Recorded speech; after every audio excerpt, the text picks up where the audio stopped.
The U.S. birth rate has fallen to a record low, says a new Pew study, with the biggest decline felt among immigrant women hit hard by the recession.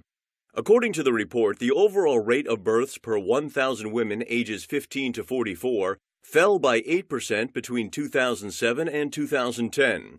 Currently, the numbers are some of the lowest since records began in 1920. Many cite the recession of 2008 as a main factor to why births for the U.S.-born Latinas, in particular, have dropped so rapidly, as Hispanics have had larger percentage declines in household wealth than white, black, or Asian households in recent years. Meanwhile, another change in the American household: more singles. Data now shows that fewer adults in the country are married, 51% compared to 72% in 1960, and that Americans on average are getting married at a later age than ever.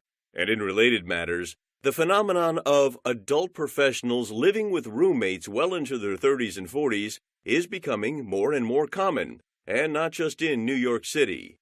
What's behind these social changes, and what could they mean for the nation's future?